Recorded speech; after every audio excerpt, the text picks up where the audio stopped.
Awake to the power of your spiritual presence. Father, Mother, God, this my entire life into conscious union with you, renewing me daily in spirit of love, forgiveness, and fullness of joy. This my entire life, in this body temple of me, in which you live, that your good will shine forth through my aura, redeeming, consecrating, perfecting all I see, touch, and relate with. All of the holy thoughts of my Father, Mother, God, take up the wings of the wind, and in the flash of lightning, minister as angels to my soul. God, you are the light, power, and the eternal blessing.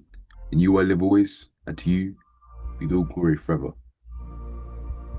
In the center of the universe, within the vastness of my soul, I evoke thee to come forth, O God of all life, all wisdom, all power, all love, and all splendor, to flourish for my laudable undertaking.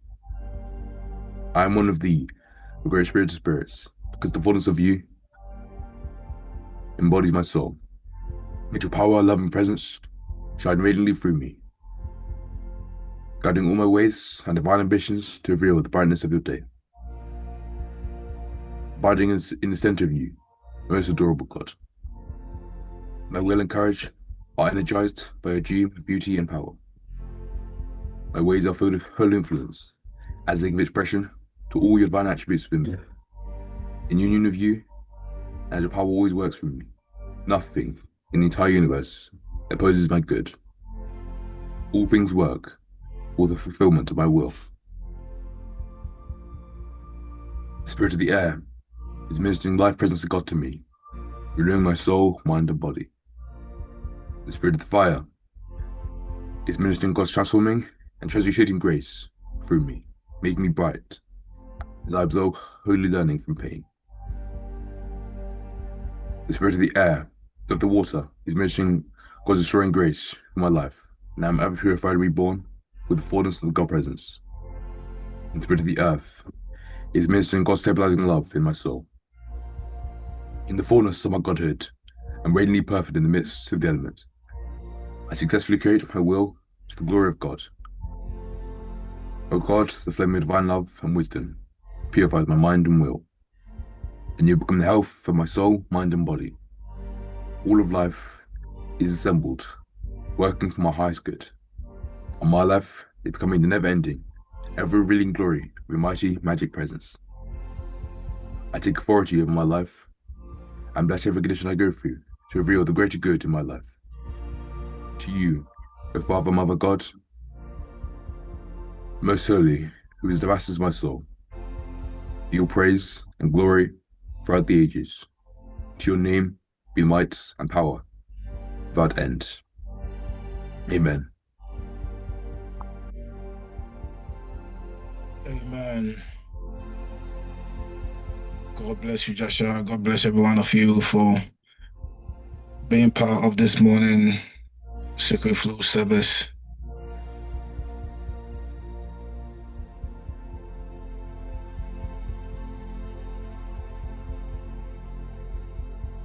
Let us remain with our eyes closed.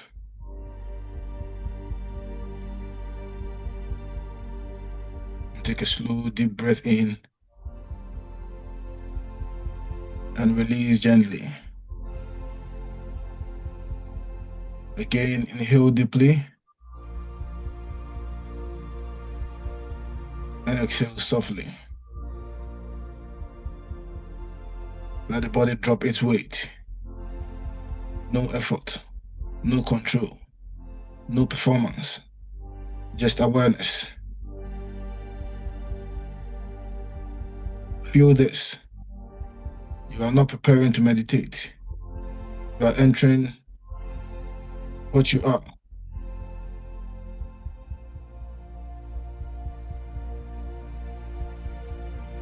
Now bring your awareness inward.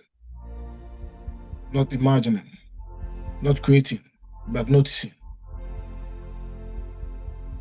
There is a space within you, silent, vast, unmoving. Allow yourself to sink into it. And as you go inward, you expand. This is the paradox. The deeper within, the wider existence becomes. You are entering the womb of creation. Now feel. You are held in a living field, warm, still, intelligent. Nothing is missing here. Nothing is broken here. This is the origin point. Before identity, before conditioning, before effort. Here, life does not struggle. It simply forms.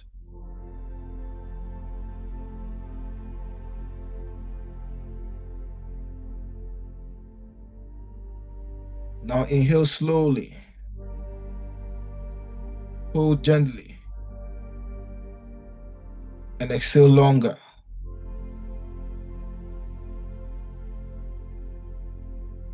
Again, slowly inhale. Hold gently. And exhale longer.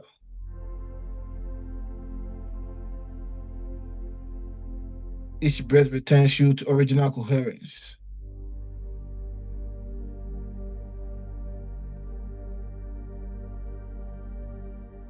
Now become aware of anything held in the body. Tension, emotion, weight, old impressions. Do not analyze. Do not fix. Just notice.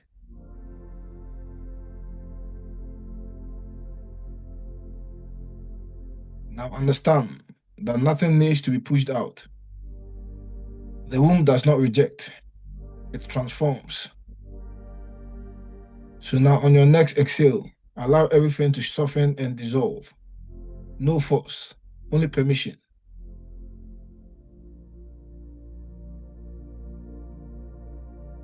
Now inhale. Release deeper. Let the nervous system unwind. Let identity loosen. Let the past lose its grip.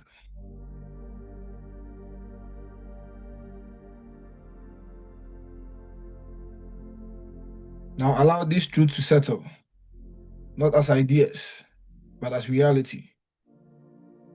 You exist and always will. Everything is here now. All is one, and you are not separate. What you are is what you experience. Everything changes, but truth remains. Feel this. You are not navigating life. You are generating experience.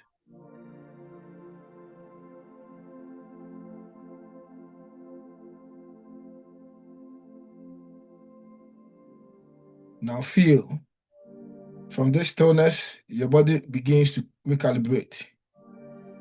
Breath deepens. Energy reorganizes.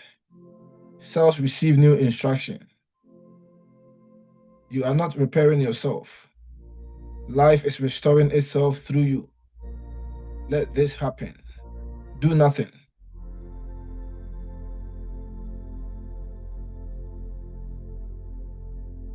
Now silently affirm, I release what I am not.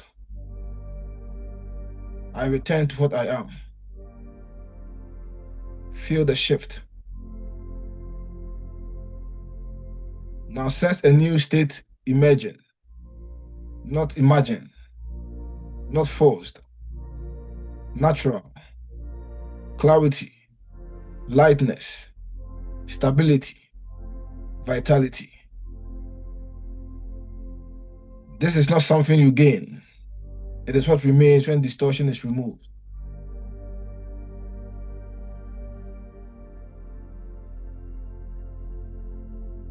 Silently affirm, I am clear.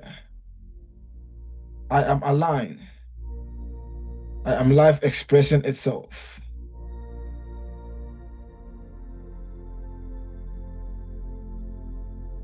Now understand, you are not here to control life. You are here to align with it. The intelligence that forms you knows how to move you. Trust the current. No force, no resistance, just precision.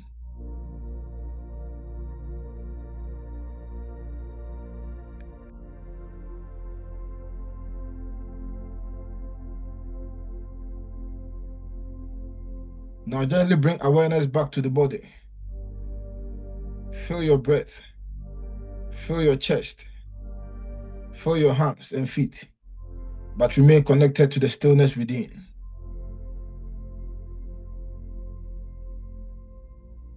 Now affirm slowly. Life is alive through me and as me. I am renewed in every moment. I am not separate from creation. I am creation aware of itself.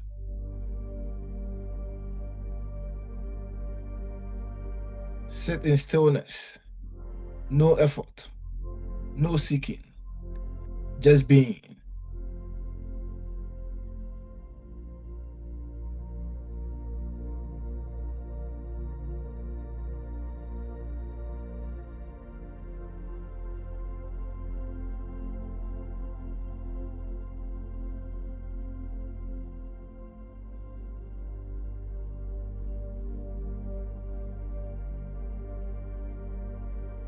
Now inhale deeply, scanning from the sole of your feet to the crown of your head. And release deeper. And so we say together, and so it is. Amen.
It's good.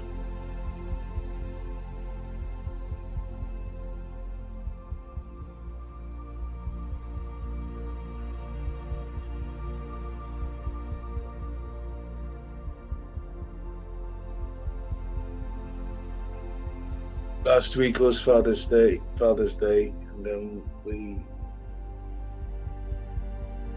did touch on a few things.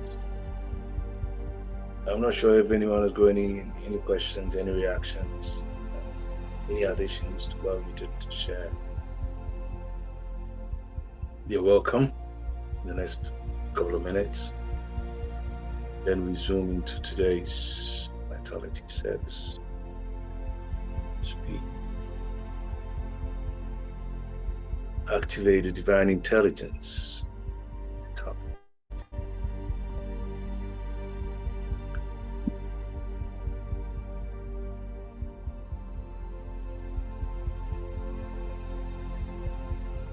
Any additions, any submissions, any reactions?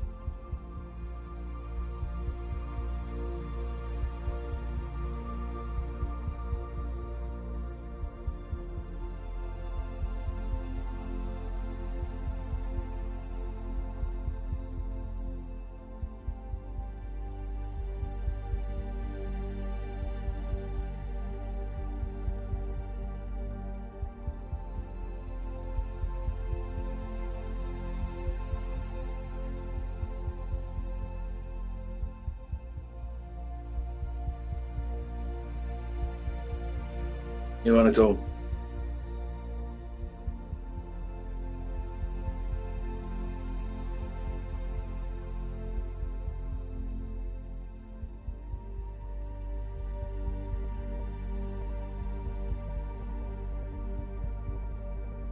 What did you hear last week?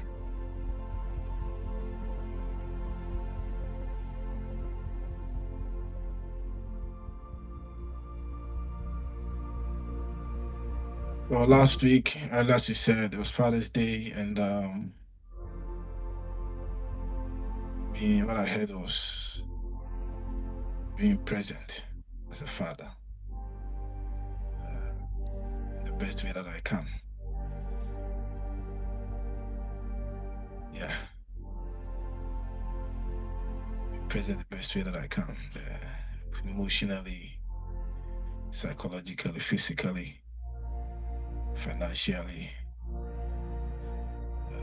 Because fatherhood goes beyond just being a biological father, but being in a position to nurture the talents that God has given unto us, guiding them, advising them, coaching them, making sure that they become, they need to fulfill their potential.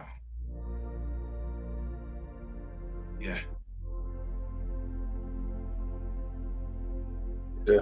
Anyone else?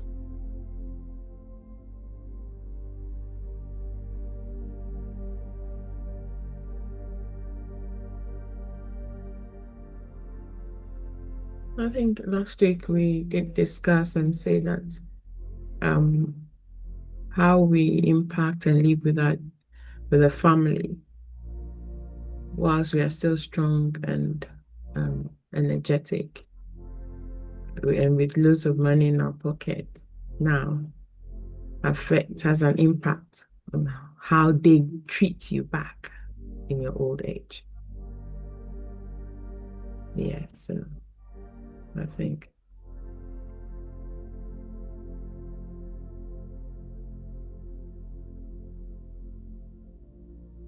Anything from Jay, Sam?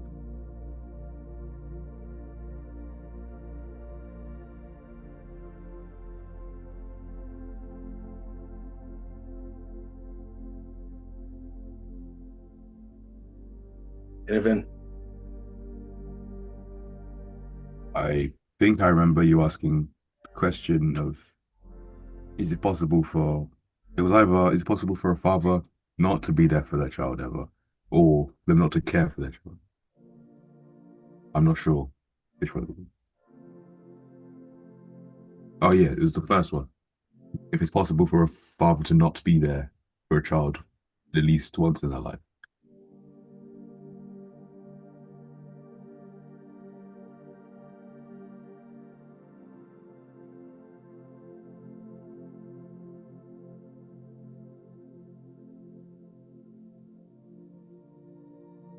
And what were your conclusions?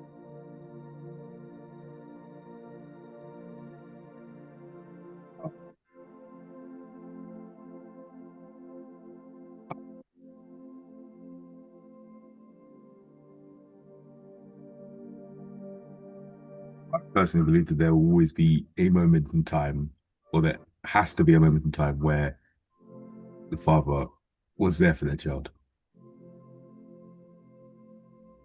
It just can't physically happen.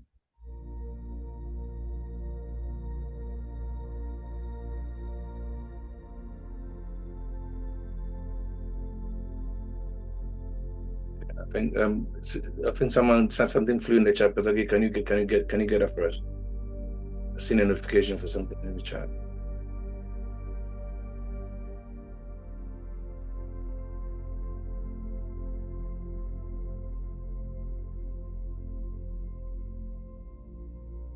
Two people are trying to join. No, you're muted. But they say they're having challenges. Sorry, sir. It was from Brother Bonsu. He says the definition for father, not only biological father and father. Come again? So the definition for father, not only biological father and father. So in essence, it's saying, if I'm right, that fatherhood goes beyond goes beyond having a penis, yeah. having a penis and then giving birth, sort of.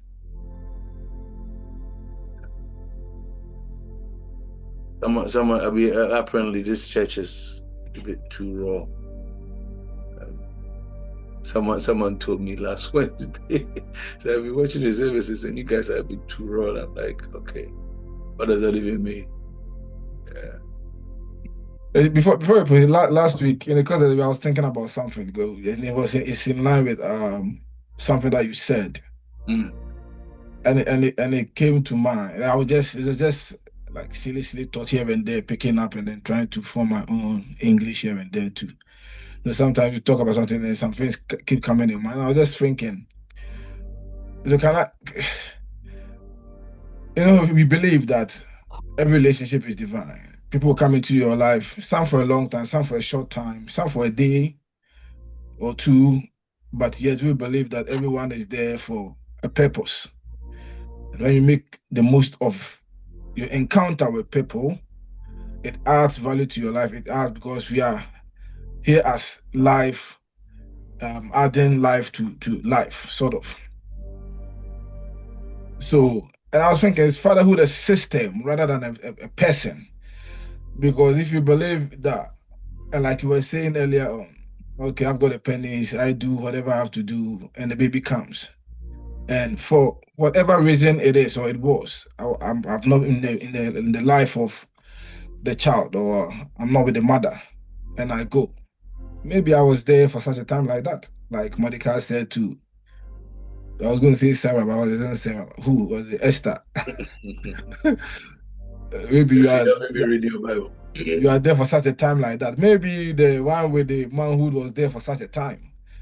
And then there will be such a time that somebody will also come with the giftings of God to impact the child in a way that the universe wants the child to come out.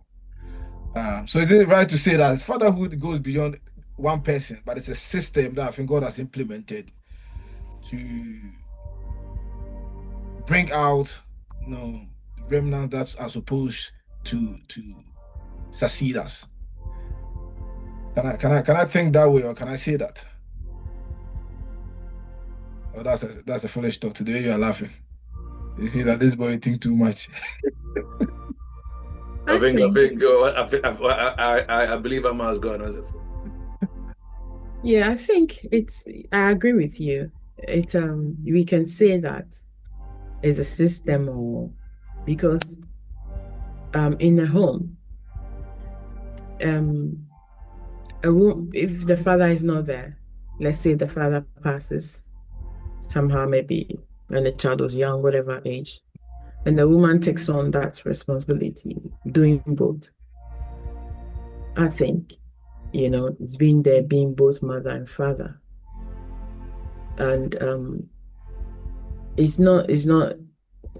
yeah, I agree with you that it's a system. Anybody can take that position, whether be a woman or a man. And there are some homes where we have a certain definition for father. Oh, the father has to be the strong one, the breadwinner, the firmer one, the one that instills discipline. That's the image we have of it.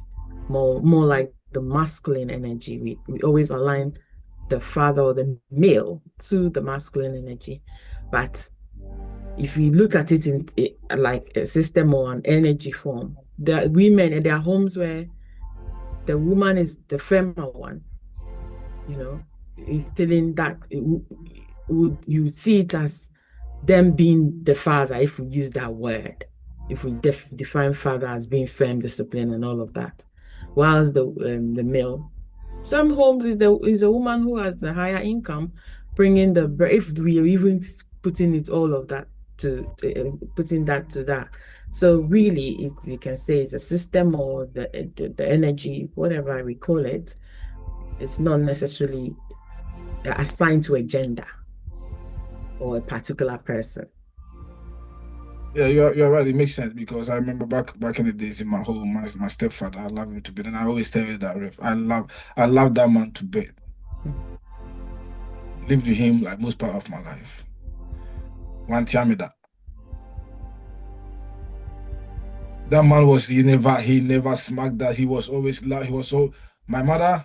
Hey Jesus Christ! Before you speak, you've taken 3 slaps. Like rightly as you are saying, the things that we thought a man should do instead of discipline. It was my mother who was doing it. My father was like quote unquote, and I use that word loosely, was soft. Like we say, well, this man is soft. He was the soft type. We ran to her, we ran to him when my mom was chasing us. So in that sense, the father who was the self is being he was being soft, and the mother was, you know, living to the perception we have about fathers. So it makes sense for you to say that fatherhood, I think, is not assigned to a particular gender, but it still boils down to the fact that you have to be present.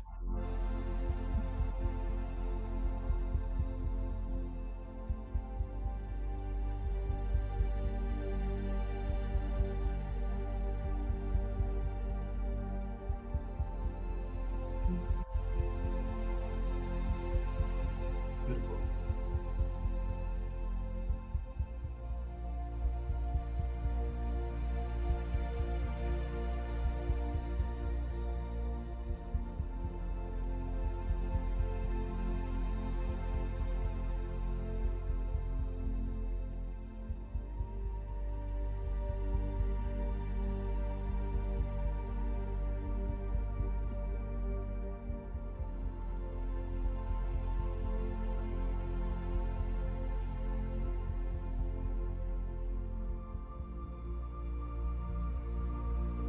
When I woke up, like when I around half 3, when I kind of popped out of sleep. Um,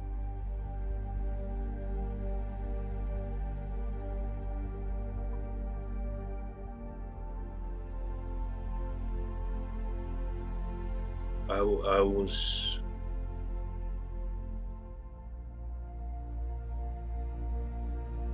having a dream.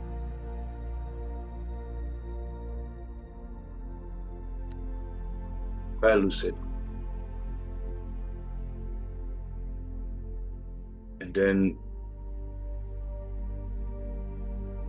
I asked myself, what is in today's service?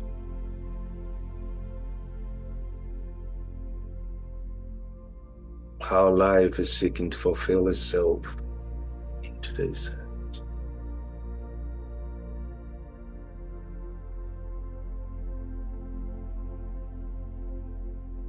And as I was recapturing my thoughts, I realized I drifted into sleep again. I was feeling quite tired. I wanted to get up. I was feeling too lazy. I was feeling quite tired. And I drifted into sleep. I had a beautiful dream that appeared to be a continuation of the conversation I was having. Or not a conversation, thoughts that were flooding my mind whilst I was thinking on what was in the cell. The consciousness is our only reality. And you can't hide from that truth. As much as sometimes you might think it's just theory. Someone was sharing with me something that happened elsewhere, where someone was saying that, oh, you know what, yeah, we have been talking about these theories, but now we want the practical. And every time I hear statements like that, I laugh. Theories and practical, which precedes the other. Yes, it's true that sometimes life, through practice, they work hand in hand, you see. Emergencies appear, and then we seek to find a theory upon which they happened. Sometimes we also formulate theories and see how practical they can be. They work hand in hand. Once there's a practice, there's a theory to follow. Once there's theory, there's a practice to simulate. So I think it's very naive when people talk like that, in my opinion. Very, very naive. I guess what they mean is they want to see results. But who determines the pace of results? If you put a seed of corn in the ground and it comes up in 3 months, you plant a cocoa tree and in 3 months you haven't seen anything. Does that mean nothing's happening? It's not the day that a woman gets pregnant that you see the tummy.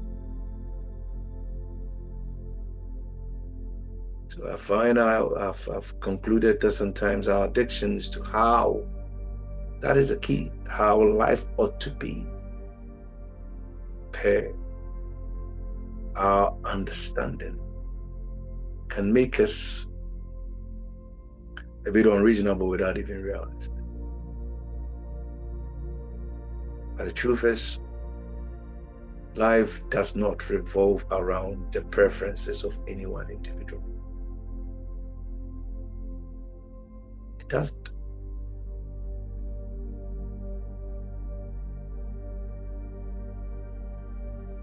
And then come up in our punk, maybe I should be to start.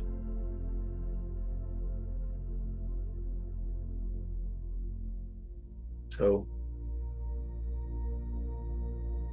you're talking about its vitality service, safety flow vitality. And as I laid down, I was like, we have been doing this.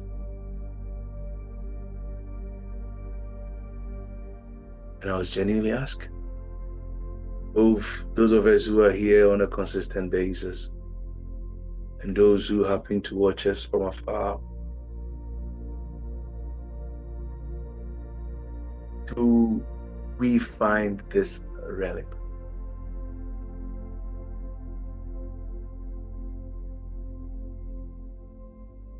Do we? I'm asking us.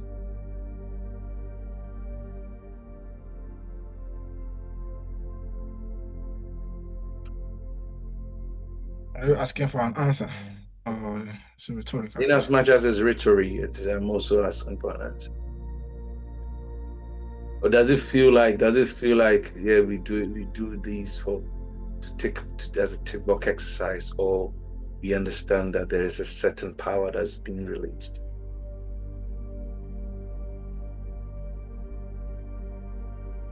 I can speak for myself.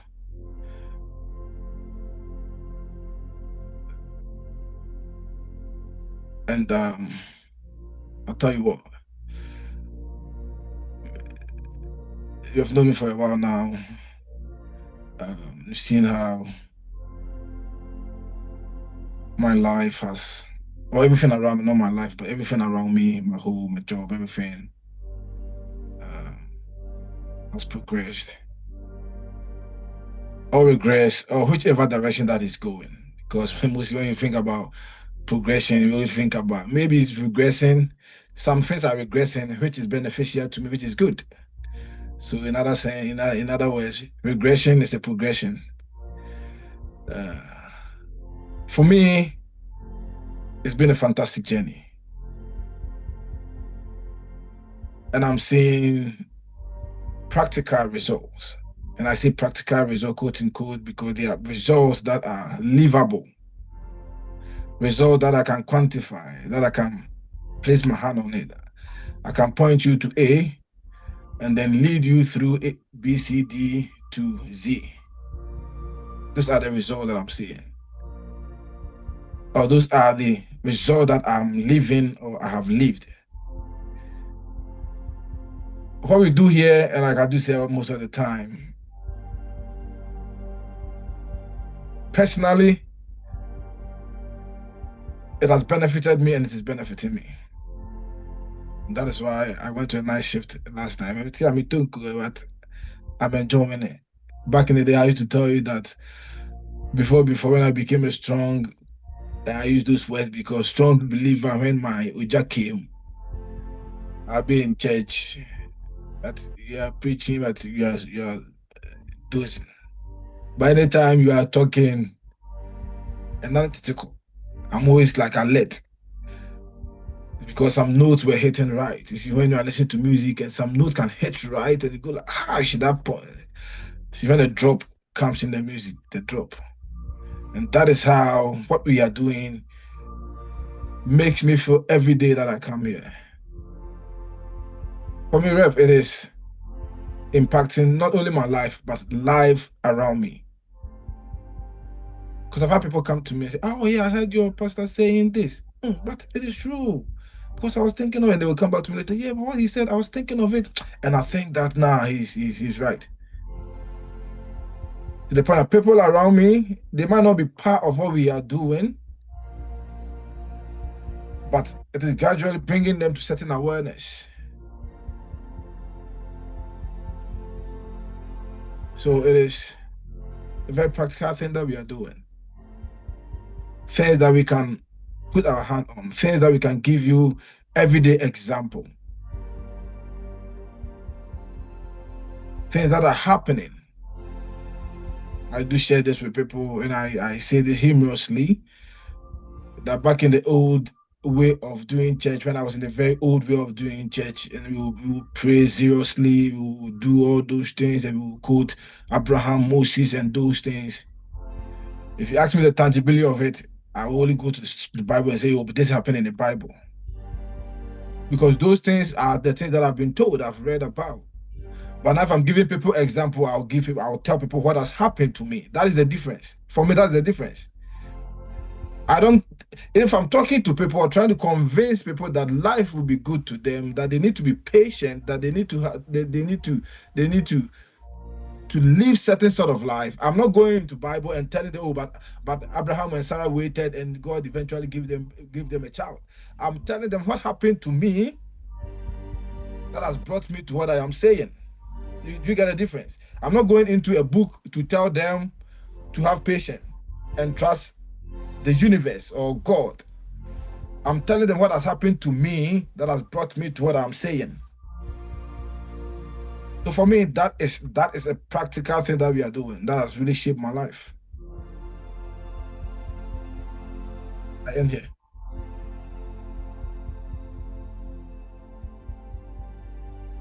Ma, you were saying something. Okay. I was gonna ask, you're not the question, you're asking for the whole service, what we do, and not just vitality service, right? Primarily vitality, but you can extend it to everything. Okay. For me, I think.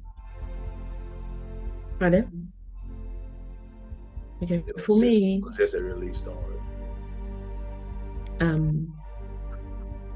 I think whatever answer I also extend to the whole thing is it sometimes is not about, we've been trained over the years for instant gratification.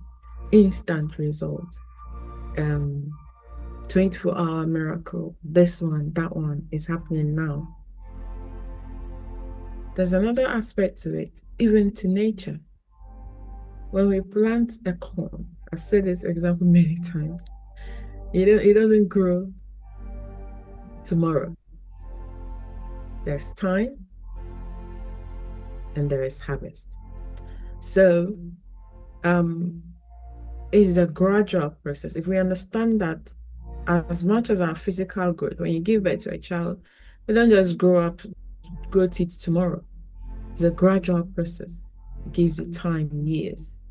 The same way with our spiritual growth, with whatever it is. Even if it's health and vitality, you might think, oh, yes, we are praying these prayers. Oh, maybe you say, oh, me, I'm not, ill or whatever. But the vitality is like constantly feeding yourself healthy food. You maintain your health. Or your health, because the body needs the proper nutrients and the nutrients to continue and survive. So these things, I think we always waiting for that instant miracle. We want it now. If we don't see anything now, that's it. It's not working. No, life is not like that. Nature is not like that. If we work with the laws of nature and the principles of nature, there is that seed time and there's harvest. So we grow gradually. One, if you hear a message today, tomorrow it will be topped up. The following week, another top up. Like Pastor K was saying, during the week after last week's message, there was an expansion of the message.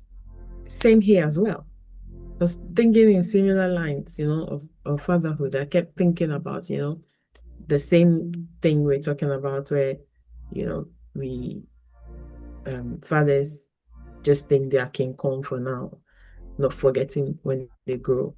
All of that, you expand on the message. That's where growth happens. That's where expansion happens. If you hear it, you're expected to muse over it, think over it, and grow in it. That's where we receive the revelation and growth. So as beings, we always thinking is now. Whatever we are learning now, yes, we are impacting, we're doing. See, as you say, I'm glad you said, make the example of people coming to you, say, oh, your pastor said, or this person said that, or you said this. It's a seed for that person.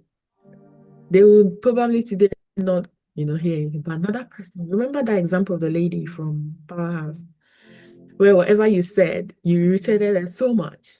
This same message, to the point where she doesn't want to even see your face. But she went out there. Somebody else was saying the same thing. And she's like, this is what Pastor Sam is always saying. Then comes back. So it's growth. Let's follow and always think about nature, how nature works. And then things will be easy for us in our understanding.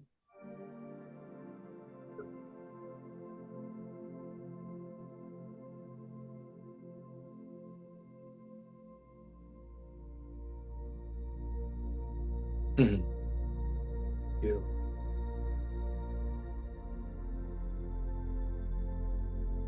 Talking about healing, talking about vitality. What is oh yeah, I'll come to that later.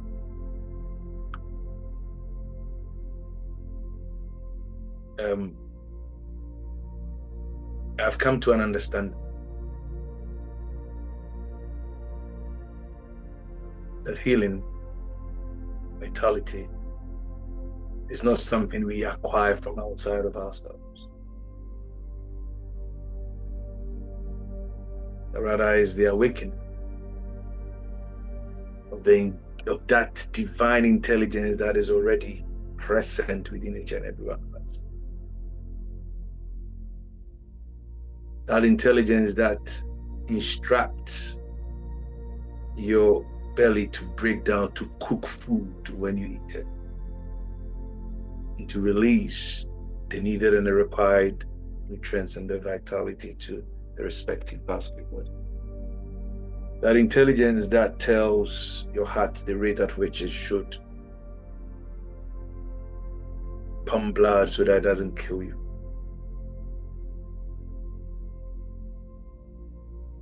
That intelligence that wakes you up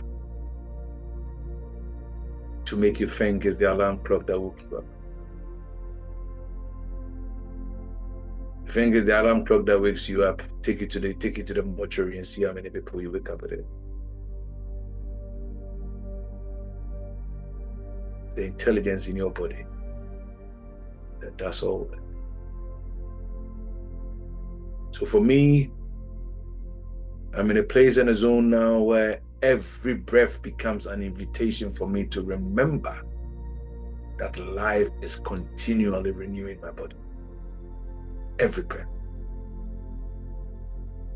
Not just my body, my mind, my relationships, my purpose, my prosperity.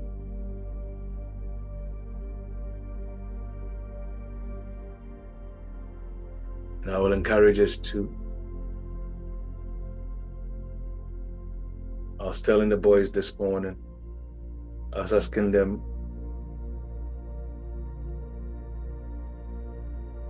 their perception about vitality sets. I was literally just encouraging them to take it seriously and not treat it as, another time where maybe this man gets to just bombard us with words.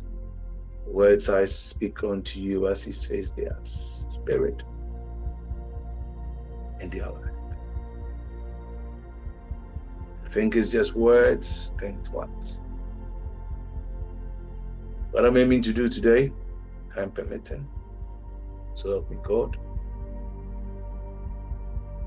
before letting those who am I speaking too deliberately? I really struggle now to talk fast.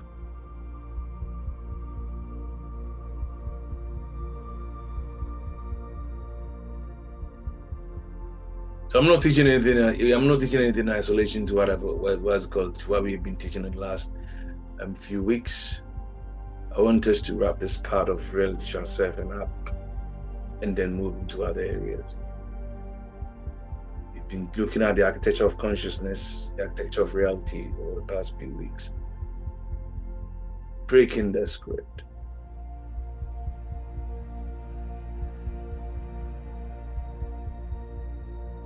But I just want us to, I'm just going to attempt to have a recap of everything I've talked about. Refresh us so that we can consolidate it, crystallize it, and then we go into the vitality works. And I'll tie it with health.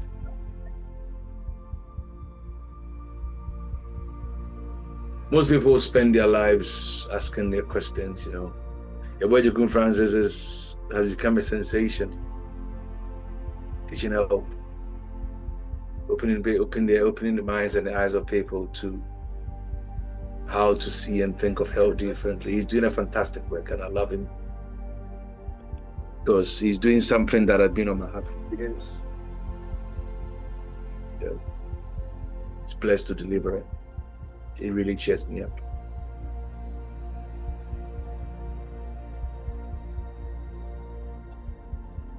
A lot of people have been asking that health has become an estate, it's an industry now. People ask themselves the question, how do I become healthy? But as a mystic, I ask a different question.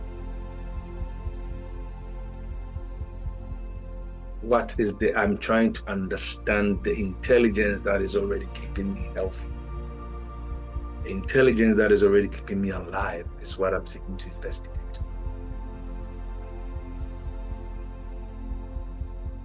That's my focus.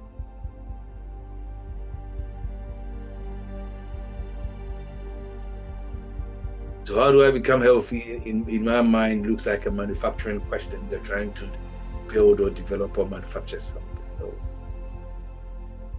I look at it from the perspective of an awakening. Awakening to the life that already is vitality as me. Or the life that is already is expressing as vitality. That distinction for me changes everything. Yes, I've been a student of the hermeneutics. I study Kabbalah,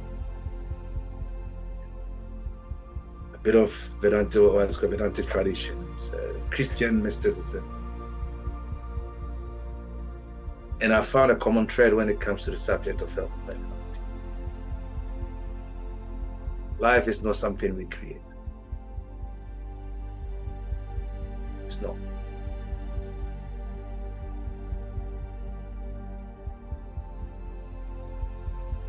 Life is something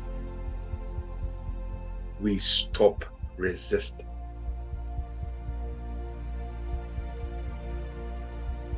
Think about it. Does that make sense?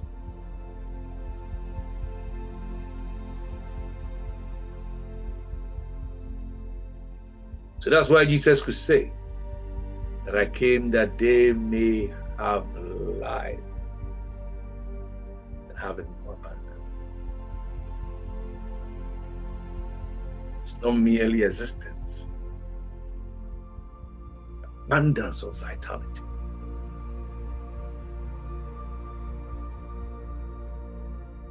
I love the Greek word which captures it quite well. Zoe. The divine life of God that is expressing itself through all creation. That is what I seek to understand. That is what I seek to be awakened to, not necessarily, not just, eating to be healthy and all those things. Those things to me are basics. They're basics. They're basics.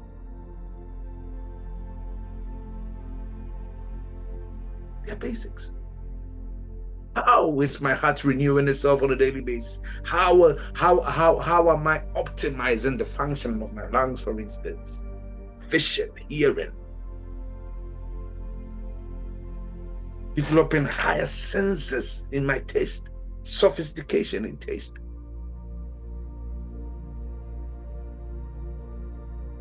You're just hearing a monotone. How is your ear even interpreting the distinctions in the notes? That's vitality.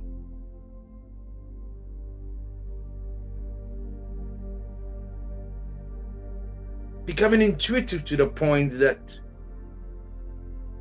you could literally sense when uneasiness, when disease, when discomfort is emerging in another being that you haven't an experience with.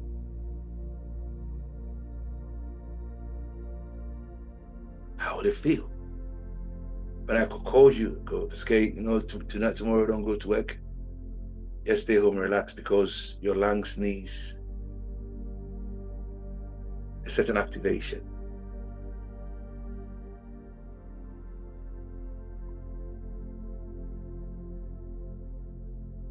Relax, stay home and tap into it. Rather than watch you go to work and fall doing PT and for them to come and do CPR. Picking these things up.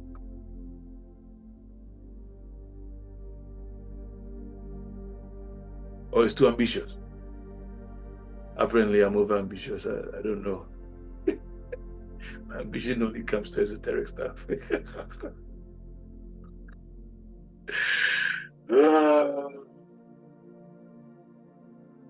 So over these weeks, we have explored the architecture of consciousness.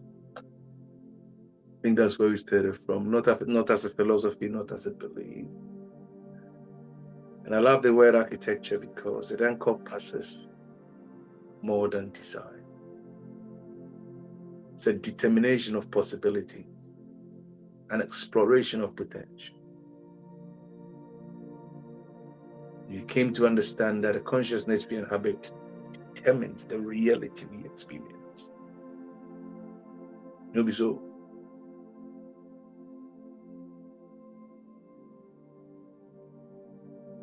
What did we learn about attention this morning, Samuel?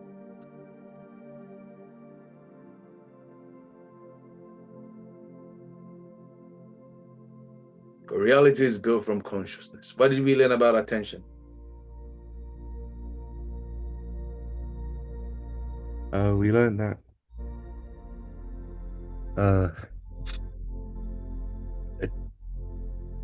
attention changes how we perceive everything.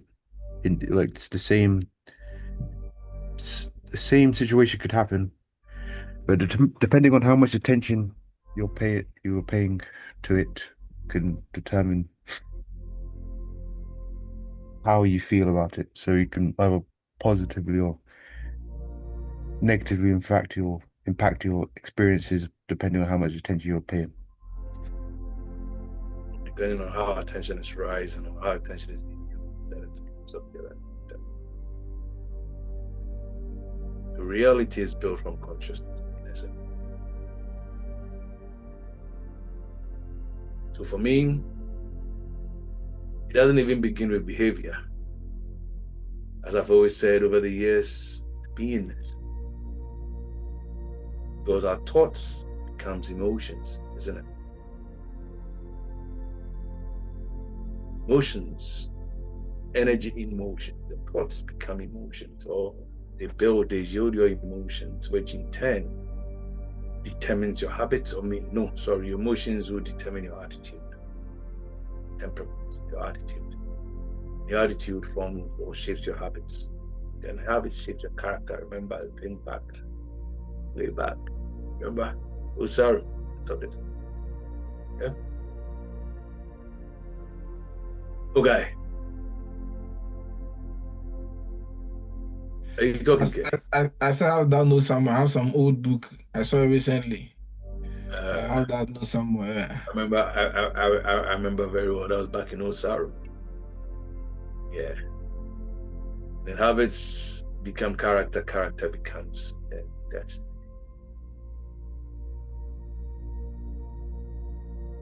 This is exactly the law of mind in action. It's not a reward, it's not a punishment. It's just expression, isn't it? Because life expresses whatever pattern, consciousness continuously or consistently impresses upon it. Consciousness is reality, it's the only reality. When we say that, that's what we mean. We went into the cosmic diamond.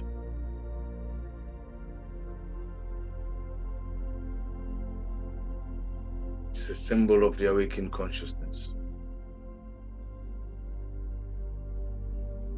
Dealt into the transparency of consciousness, the clarity, refraction of light, how resistant it is to pressure, how a diamond reflects brilliance. So that is equally the story of the awakened conscience. The awakened consciousness. It's revealed by pressure.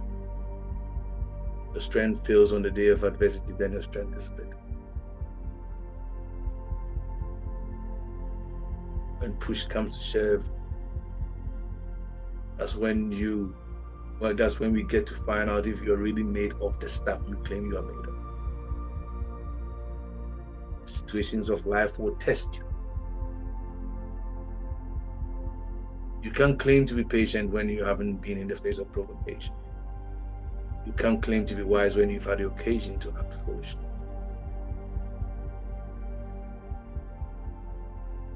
You can't claim to be tolerant when you've not had the occasion to get aggressive. So life will test you. The very things that you claim to. No one ever becomes a conqueror. No one ever becomes a champion without violence.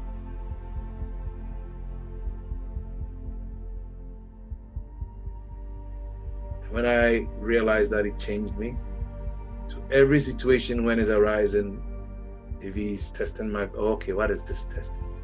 What is this trying to reveal? It's testing my patience. It's testing my my tolerance is testing that and testing that. And then that awareness helps me utilize those opportunities to grow and expand. But when we are unconscious, we never see it as such. We see it as an opportunity to express emotions, and we remain the same.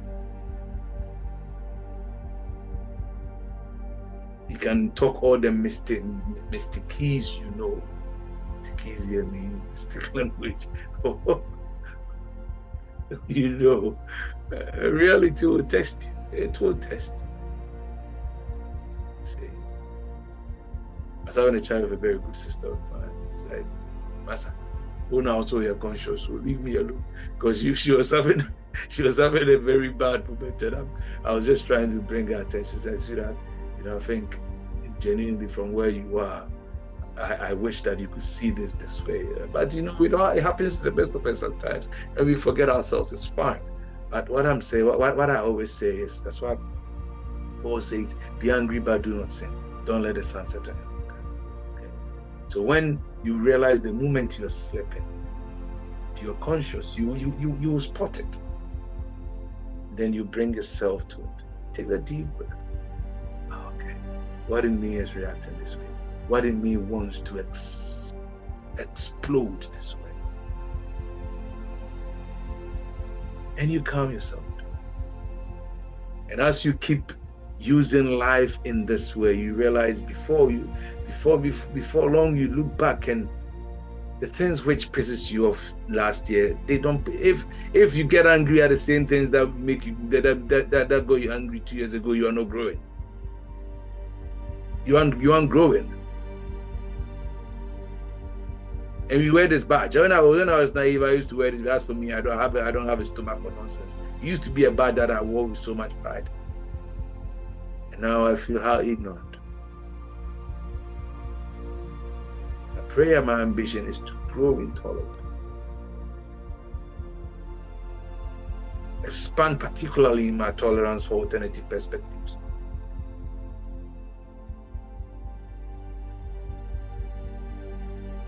To the point that some of the nonsense that you send me sometimes, that the Bible that people are preaching, and I go and I watch them, and I resist the temptation to let them know how foolishly they are talking.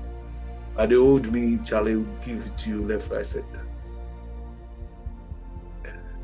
So situations like that make me feel, oh, Charlie, Pondre, you are growing up.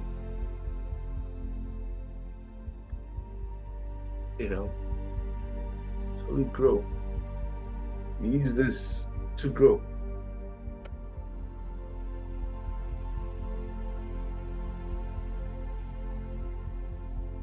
So no simple or no single adversity does create. Adversity doesn't create our nature.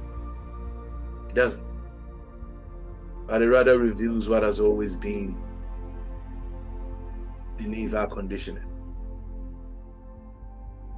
If you are a thief, it's not the fact that you are tempted with money that makes you a thief. You're already a thief. And you saw the opportunity came and you stole.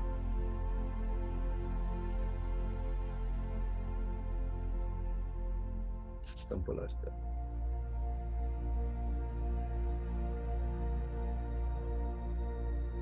So it's one of the mistakes of the ego that makes us feel that our identity comes from circumstance. No. The mystic knows that identity precedes circumstance. Circumstance only reveals what was already there. And we know that someone say, oh, this person, no, when they had money, they have become arrogant. No, they were always arrogant. The money was just a revealer. It only amplified what already was and what already is. That's all it is. It will only amplify what is already there. That's why Asantefo will tell you that it's true. If the person is kind, they are kind with little. You don't need to have much before the kindness shows.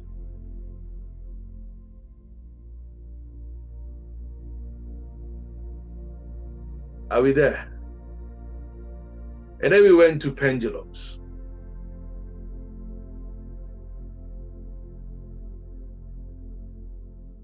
egregores, if you want to call it, complexes, pendulums in the New Testament is what we refer to as principalities and powers. Dominions, not external beings, but collective patterns, strongholds that shape human behavior.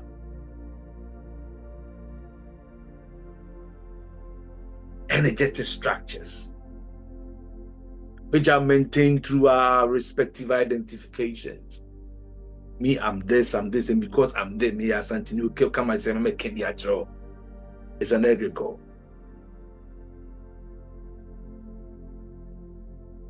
Me, I'm never, I have powers. It's an egregore.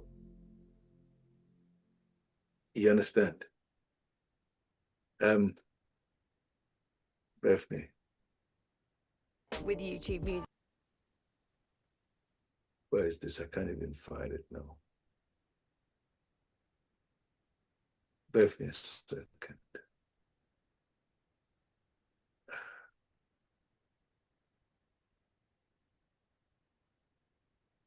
Premium. Listen to ad-free songs.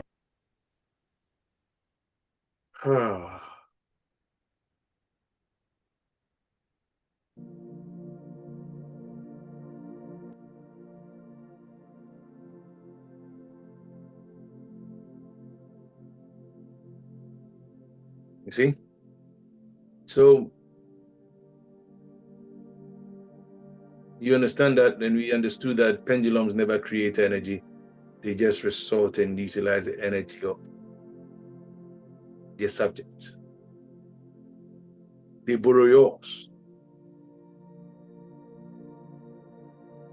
The things that feed pendulums: fear, conflict, comparison, outrage, even our resistance and our opposition to it feeds it.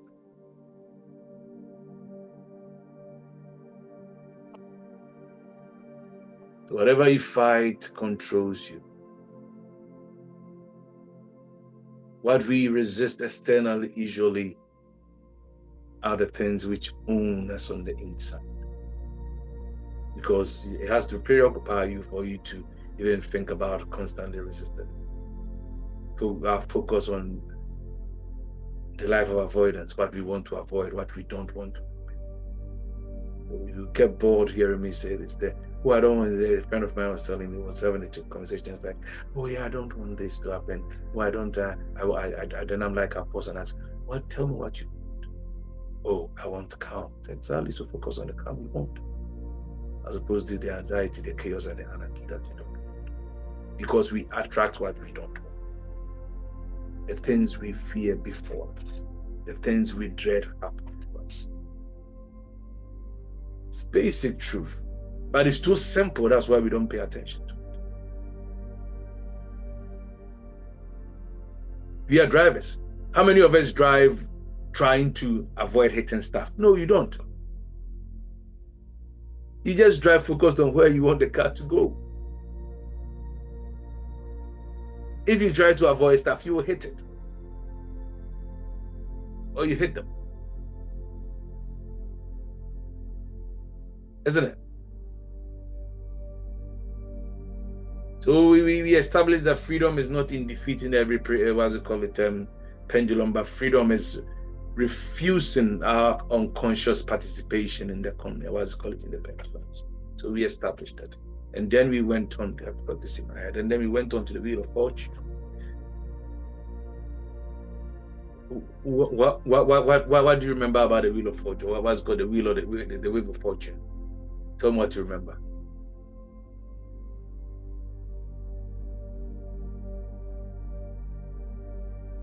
And I'm sincerely hoping that we followed the structure, because I know someone will tell me that there wasn't a structure to it, but there was a very clear structure to it.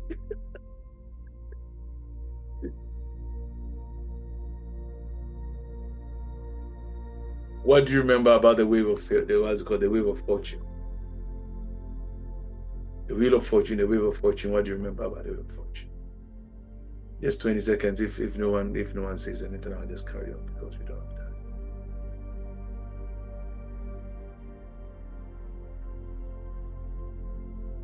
what the ancients refer to as divine favor, alignment, flowing with the way.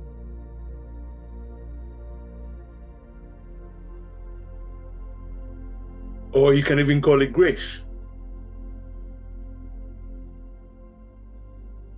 which I've also now come to give grace another definition.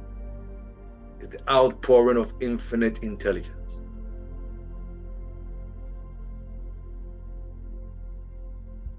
So when someone is skillful at football, you say, "Oh, he's so gracious at football." It's the outpouring of intelligence, grace, gracious.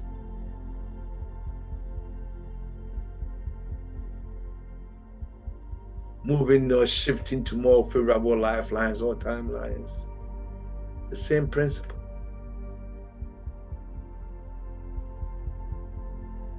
Rather than seeking to change experience, change consciousness, alter consciousness, and your experience will change.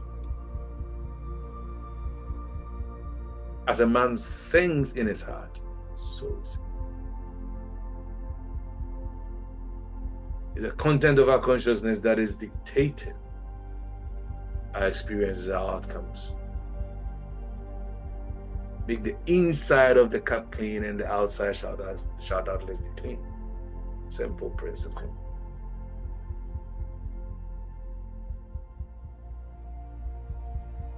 So aligning this with vitality. Health is never something we pursue, but our awakening and our consciousness of harmony, the harmony that already is expressing as us. Because harmony naturally expresses itself as vitality.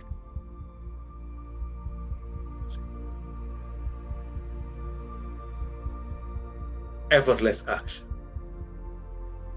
Yogas call it prana, or the Chinese eat. Same thing. Life force, ruach, breath of life, same thing. The same living intelligence. It's not something we can manufacture. But harmony is released when our resistance dissolves. When our resistance gets out of the way, harmony is released. Feel diseased when there is misalignment. When you are aligned, there is ease, there is flow. It's all about alignment. Sacred breath.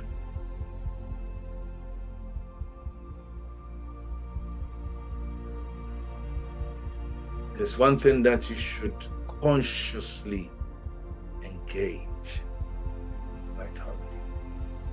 It's breath. It's just what is. You think about it. Without it, you are nothing. You breathed into the man, and the man became it. It's what makes you alive. It is God. Consciousness. So that's why when someone is out of breath, they say they are unconscious. It's what makes you alive.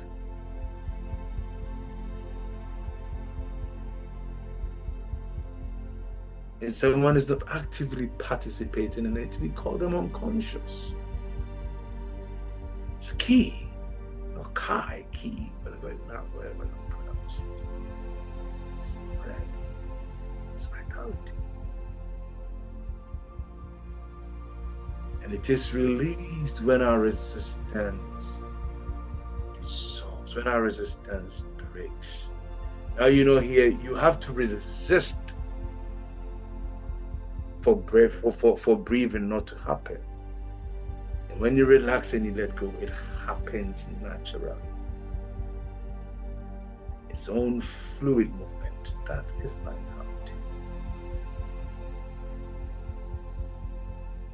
In every area of your life where it is brought to, in its fullest capacity, you experience health.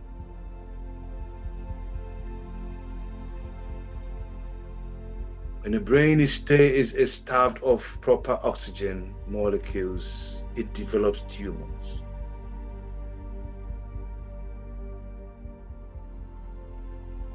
See? When someone has a surgery, what is the first thing the doctors expect them to do that when they don't do, or if it doesn't happen, if they have a surgery that involves that is embolic anywhere around the abdomen? What is the one thing which, when it doesn't happen, the doctors get concerns? I don't know. Is he using the toilet or something? Flatulence. Yes. Hasn't it? It's a problem. If you get embolic, it's a problem, because it's meant to be. When a child is born, that's the first thing they expect after they've cried. They expect them. That's a sign of life. So we say that life is always saying yes, isn't it? Promises of God, they are yea and they are amen. So God is not trying to keep life away from you. God is not trying to keep health from you. God is not keeping vitality from you. It's yours.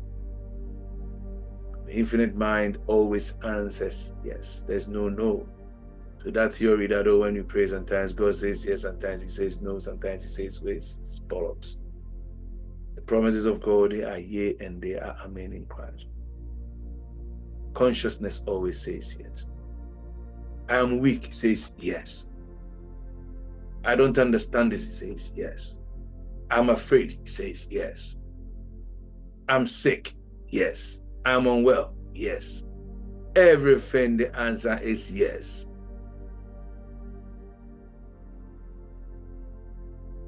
Oh, what does it say? Yeah. It says, and I'm here thinking constipation is a flex.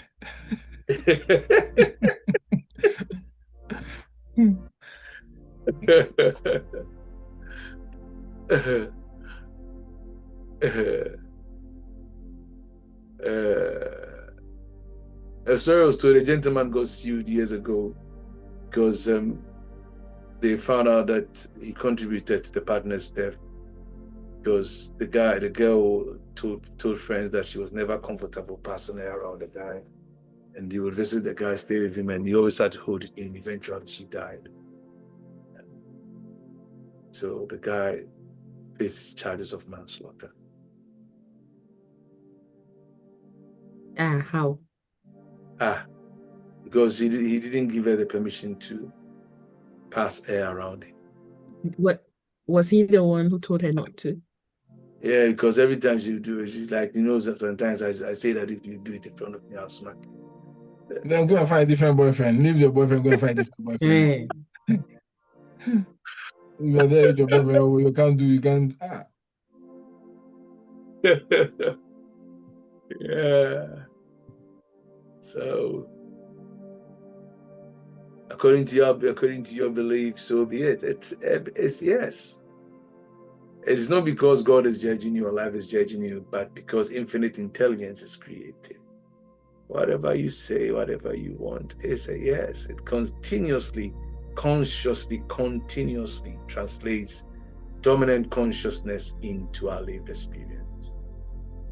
So that's why I tell you, be careful how you think. Life is forever answering consciousness. Constantly. It's a constant yes, an eternal yes. Know this and be free.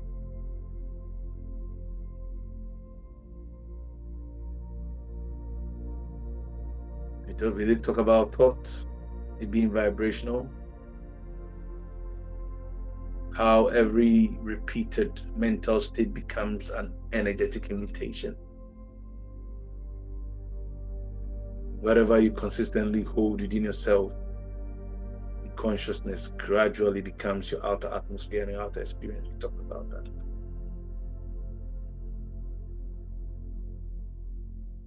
Becoming inwardly harmonious. It's vitality.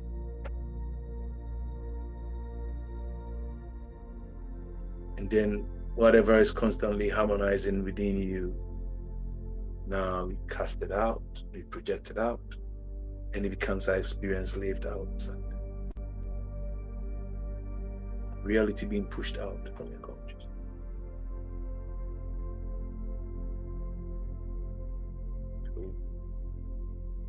Scripture says that we are the temple of God. All of us are, including your village witch.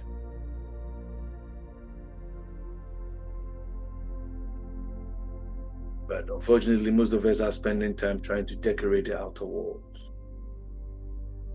without really entering the inner sanctuary. That inner sanctuary is consciousness itself. Consciousness is God. See, consciousness, God. Air, breath. Say, Spirit of God. Ruach.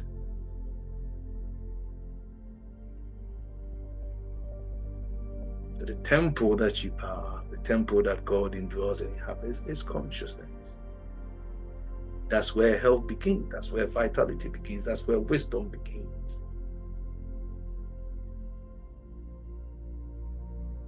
When you understand that the outer life is a reflection of what is on the inside, everything changes. You wouldn't attempt to try to change things and fix things on the outside whilst neglecting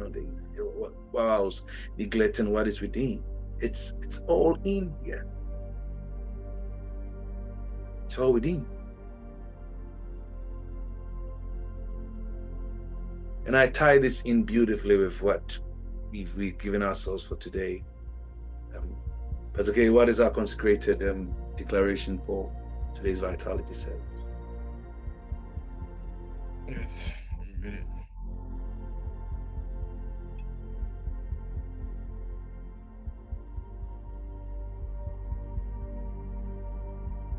Do you want to read it? Yeah. Kingdom courage blesses me with its boundless energy of complete health and wholeness for evolutionary goodness.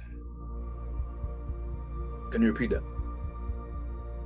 Kingdom courage blesses me with its boundless energy of complete health and wholeness for evolutionary goodness.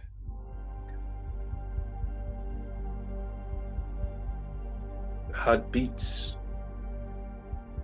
the cells regenerate, wounds heal.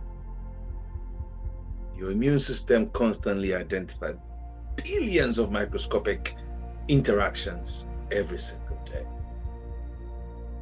Who is teaching your cells to do what it does? Who reminds your liver how to regenerate? Who tells the seed to become an oak tree? Who instructs the galaxies to bloom?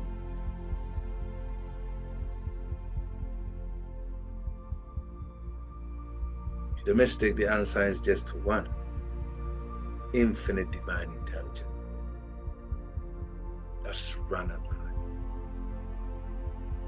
Infinite life that is expressing itself as life. All of us combined. It blows me. You aren't keeping yourself alive by your skill. You think because you eat to others, well, that's the reason you're healthy. Don't deceive yourself. It's just wisdom life has given you to facilitate the process, to partake in the process.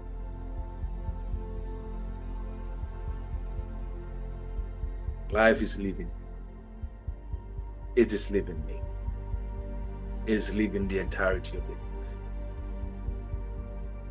And I believe that the deepest healing begins when The little self stops trying to control what infinite intelligence has never forgotten how to do.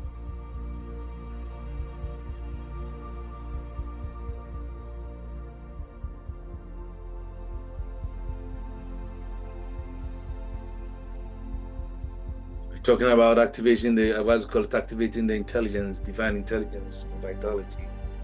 What does this activating really, what does this activation involve? What does it really mean to you? It doesn't mean we are forcing healing. We have taught this. I'm just going over it. That it means our active cooperation with life.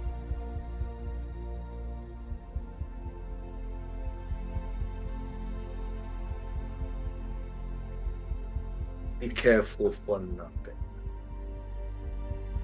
Living the stress-free life is another book that I think I should develop. Or we just call the book Chill.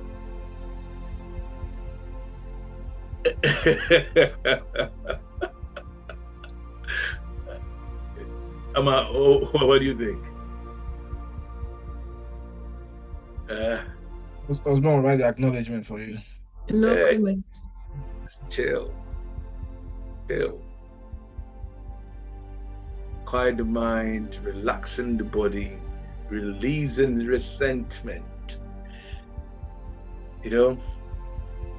Blessing rather than cursing. All of this is vitality. Becoming inwardly still, cultivating gratitude, appreciation.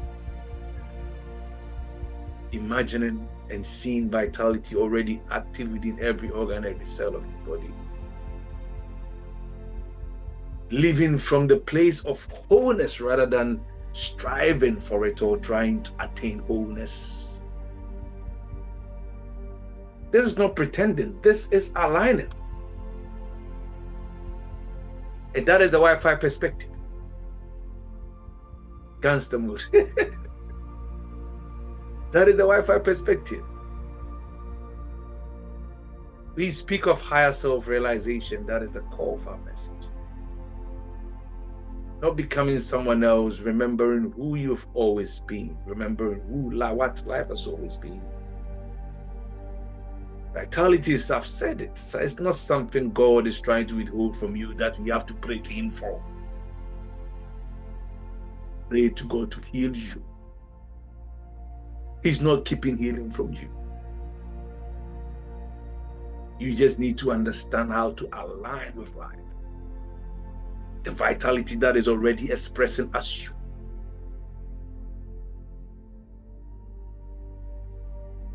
Because vitality is one expression of divine being.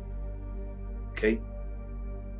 That is continually seeking its fullest manifestation through you, through me. We don't beg it. We don't. And I'm not saying this because Matis will be Kebina make Kembi. This is lived, it's my lived experience. It's what I've woken up to.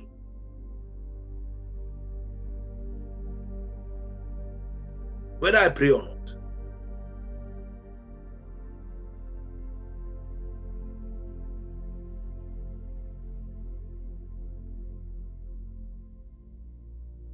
So the work is not convincing God to heal you. Stop it. That's unbelief.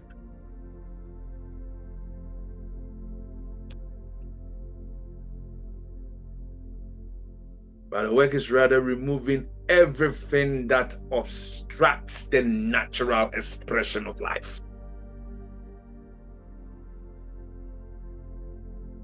That is the work. And that's why we teach what we teach. To appraise consciousness.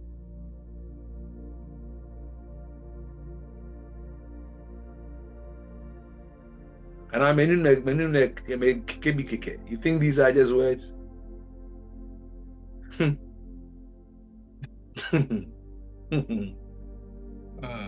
have it. That's why earlier when I said that for me, if I'm to talk to somebody about something, I'm not going to go into the Bible and say this happened, so live according to that. I'll tell you what happened to me. Some things we don't share, but we thank God that the platform that we've gotten and the awakening that we've had, something don't bother us anymore. So we put something out there, as surety to the things that we preach, or as a testimony to the things that we preach. I think last 2 years or last year, I think we were having a chat. You had come home or we were at yours or was busy and something happened and we were talking about you, like you're getting big and it did make a statement that you think you are getting big, your cholesterol, I think now it was in your house. Your cholesterol level is intact. Whereas some people are slim and start there. And when you said that, I did a reality check. After a couple of weeks, I had gone to the hospital. And I know where that was coming from because when I used to work in home bargains, I would drink energy drink because I used to work like long days before I take off. They checked when I hit 40 and I went to do that MOT, they checked my cholesterol level and they said it was 7.5. So look how fit I am, Rev. I go to the gym, I do everything. That's what they said to me. And they put me on medication. Was you say we on the juice. Fast forward. So I said to myself, now, okay, now reality check. No more energy drink, no more fizzy drink, no more cook, no more this, no more that. I still go to the gym, but I've changed my style of training. I don't do weightlifting anymore. A lot of running, burpees here and there. Last month, I went to do annual review, annual test. So they done a test and then, so I went to see the doctor this Monday, 22nd, when we were starting the night. I went there before I went to work. And she said, what have you done? 7.5 to 4.0. That's what we expect, 4.0. He said, what did you do? That it has dropped, like everything is gone. It has dropped like that. It's because I started taking away the things that are not supposed to be in the system and move and work myself the natural course. Walking, running. Those are the natural stop feeding yourself the things that are not needed. It's like the galamsey guys. When they go to do galamsey and they bring out that gold and there's debt all over it. The gold doesn't become gold. They don't remove the debt and then they will pray that and the gold will get value. Once they remove the debt and they wash it, the gold comes out. So the gold is within the debt. So if they take you to those dudes, if you can see some debt and you throw away, but when they see the debt, they look at the way, oh, this one, there's gold inside. They wash it and they'll see the gold. I'm only saying this to attest to what you are saying. When we walk and move the natural way, it's not about prayer. You see, you can go and do fasting and prayers and be praying, God, heal me, heal me, heal me, so heal me, and still come and do what the things that you are doing, and it won't work. Yeah. I'm telling you, Rev, I can show you the result on my phone. This one they will tell you it's private, but I can put it out there. It's a testament to what we are preaching. 4.0 within a year. Why? Because I started running. So now every day if I come and I'm running, I go to her and say, hey, what have you seen that you are running? She doesn't know what I've seen that I'm running. I know what is chasing me. Exactly. Rev, from 7.5 to 4.0, she doesn't know how I did it. That is impressive. That's impressive. And the truth of the matter is sometimes I say this, that the most dangerous fat is fat we don't see. Fat around your internal organs. And I'm adding to she said so she was looking at the test. She said bad cholesterol, it had to be 2.0 or less. The last time I came to check, it was 5.0 for bad cholesterol. Now mine has been gone down beyond 2, 1.8. So I just sat down clapping for me.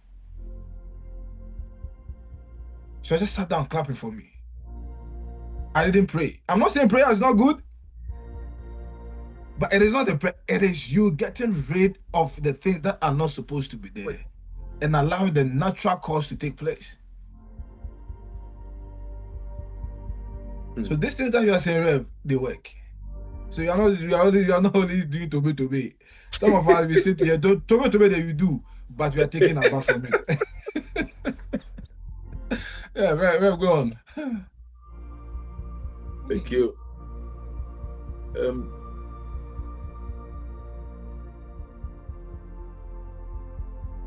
It's just one of those things, and say removing everything that obstructs life, and its natural expression.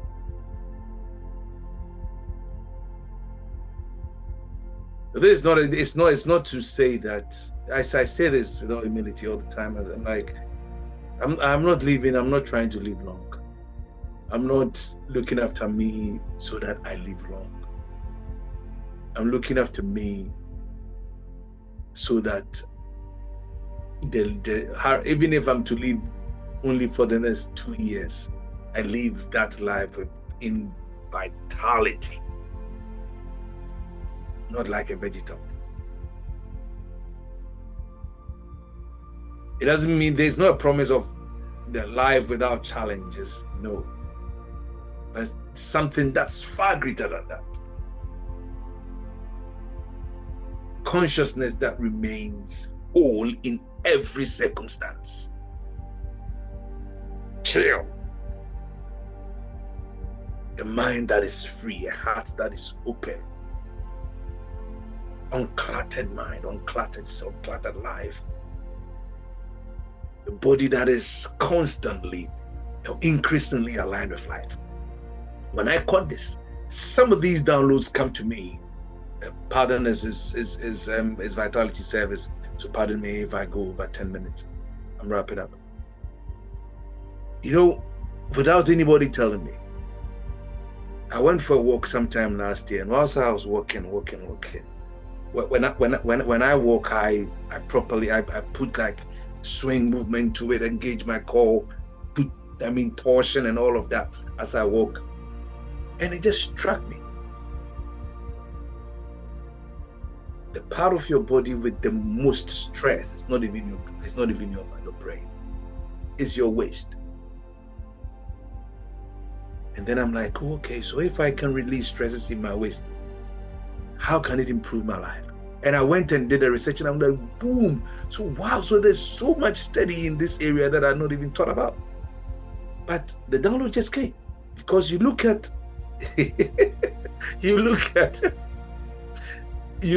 is the connection between your upper body and your lower body.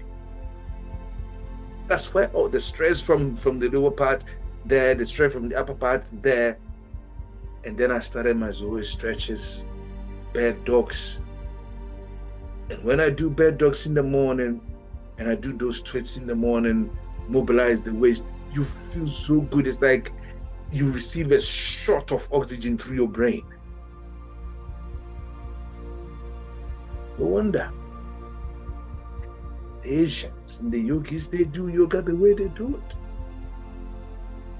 I wish I'd known this long enough, but now I know. Mobilize your waist as many times as you can in a day. See how lymphatic fluids get drained and the natural surge of vitality. Empire. Mobilizing the waist, does that include? It's all best or she's so a bit much. So and they said, I'm asking for Brother Bones. And she's if she's all can help. Yes, she's that's really fun. So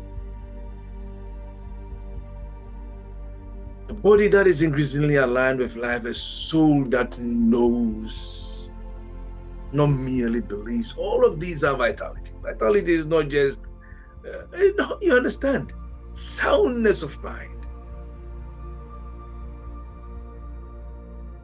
Knowing that the infinite presence is nearer than your breath. A brother that sticks closer than a friend. Deeper than your thought. And that infinite presence is older than time. You know, I was talking about this with the kids this morning. That the fact that you don't remember what happened before conception doesn't mean that didn't happen. When I meditate, I do my timeline traversals, go to the next in breath, take me to the time, it was called the time and the period before conception, and allow myself to go there. Spirit knows it will take you there in your next breath. Time and space, the space and time when I was 7-year-old. And the experiences will come flashing. they'll come rushing. The fact that you don't remember doesn't mean it hasn't happened. It's there. And I enjoy these things. All of that is vitality. See? So for me, the journey has never been about chasing help.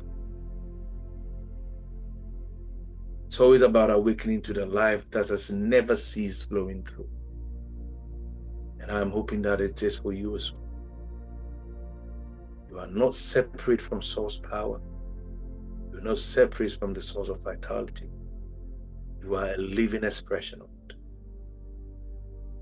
May this awareness become not just a simple idea or a concept, but let it be your will and your lead experience. So it is. Amen.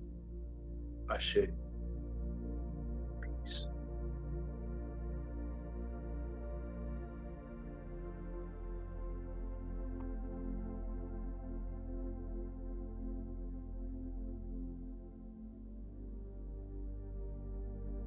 So we'll enter, or shall we enter Vitality Works? And once you're done, it's okay, I want you to take the Vitality Declaration, take it 3 times, and then we will repeat following you.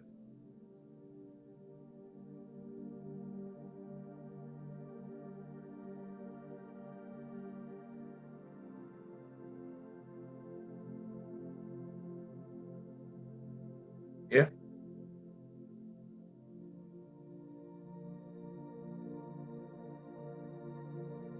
If you meet yourself, say it convincingly, affirmatively, 3 times, and repeat following.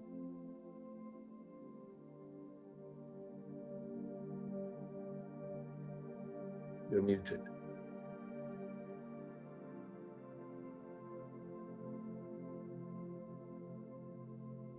You want me to start, man? Yeah.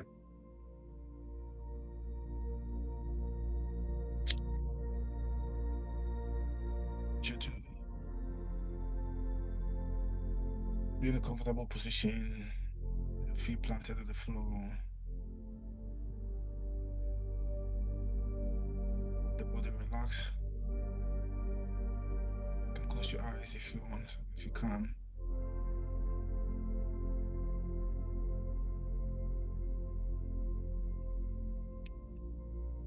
I need you to repeat after me.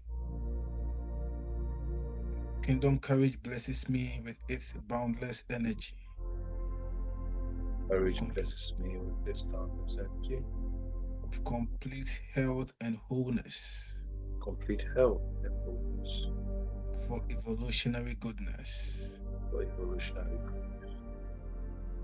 Kingdom courage blesses me. Kingdom courage blesses me with its boundless energy. This boundless energy.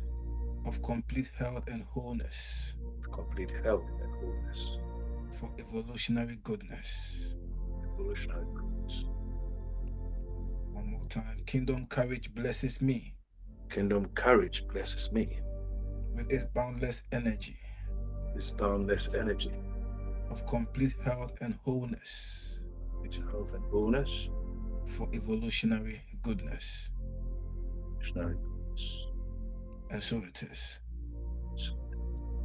Amen.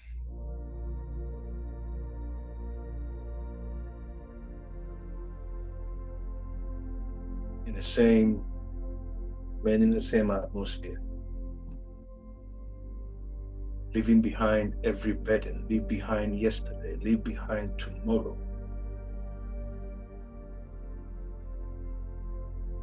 Leave behind every name you've given yourself and every condition you've given a name to, or you've signed a name to. Leaving behind every name that the world has given. Returning to stillness, returning to silence. Before there was language, there was presence. before there was religion, there was life. Before there was any sort of identity, there had always been being. Just remain with the infinite that is already.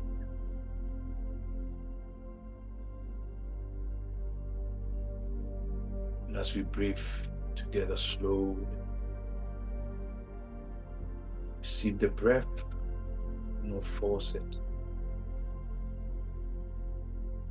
Receive it deeply.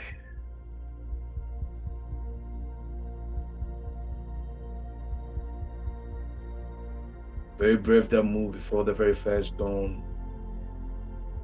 The breath that formed stars. Breath that entered humanity.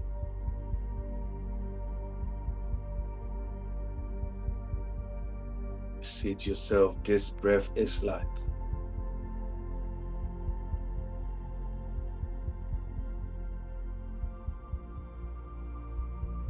And again, receive.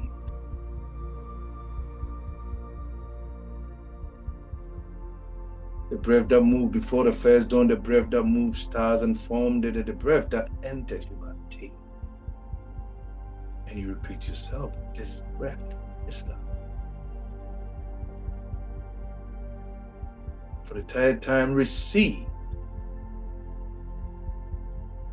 The breath that formed the stars, the breath that moved the first dawn, the breath that entered humanity.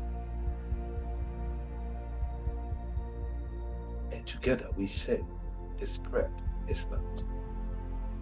And it is my life.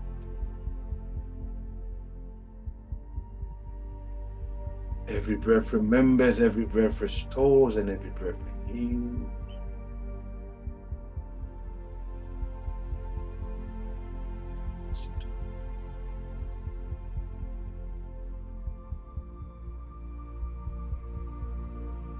Infinite presence,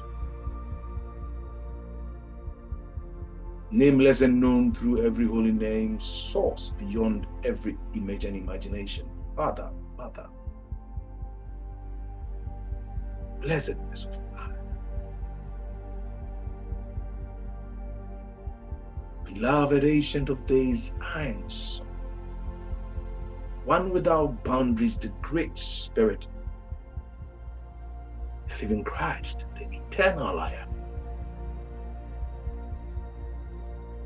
We invoke you not because you are absent, but because we awaken to your presence. Even as you fill this sanctuary with peace, filling every heart with wisdom, every soul with light. And as a family, as a body, we say we awaken to the infinite.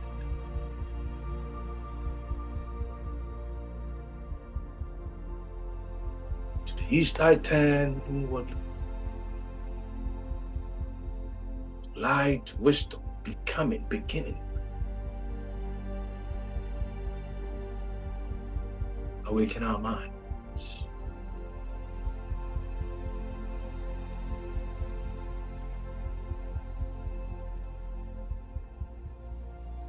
To south, the fires of transformation, courage. Ignite our soul.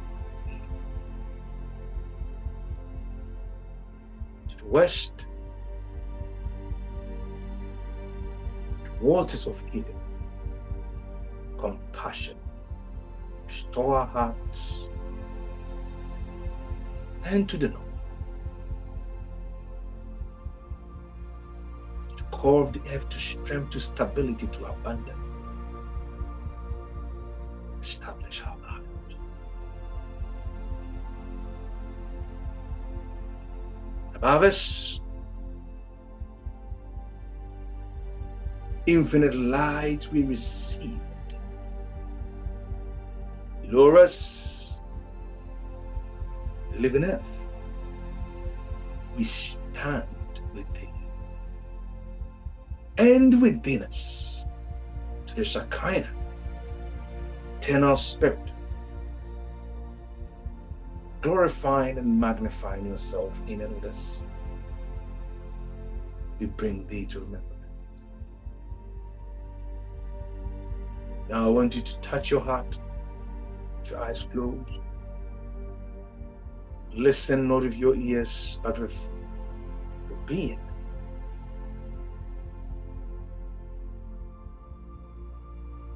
For every thought, for every memory, before every is the one saying forever, I am. Not becoming, but already being. Is the one saying forever, I am.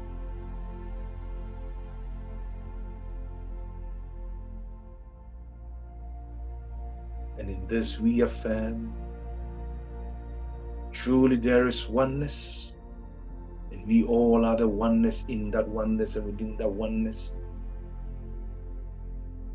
Life goes ahead of us, providing what we need before we need it.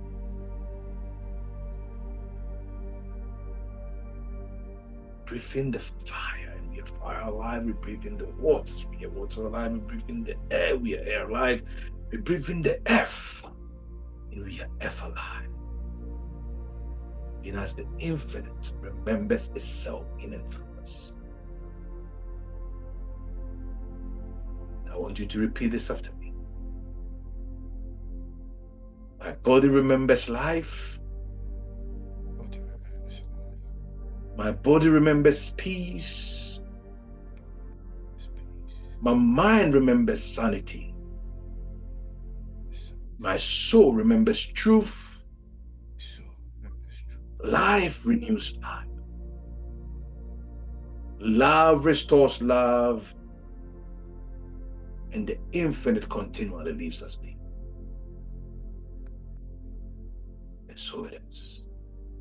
So it is.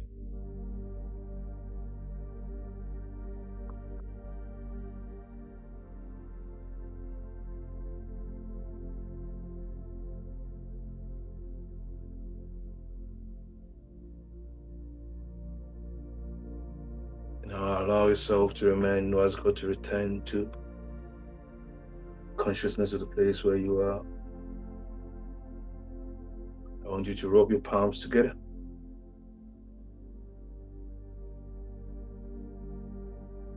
As you do customarily.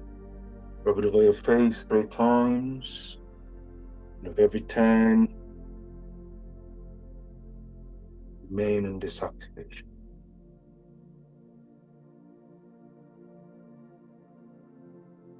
As you progress through this day, I want you to pay attention to the thoughts which dominate your mind, dominate your thinking, the images you see, the voices and the words you hear. They are passages to this point of fact. Your life can't be the same, and I'm not saying this as a cliche.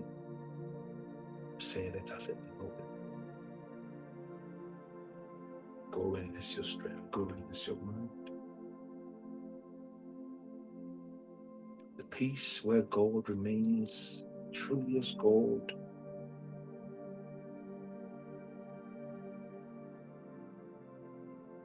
The place where each and every one of us are individuations of the same infinite love, intelligence. And the place where all the healing centers of this universe are activated on our behalf. I bless you. I bless you. God bless you. Shalom, life, as each and every one of us.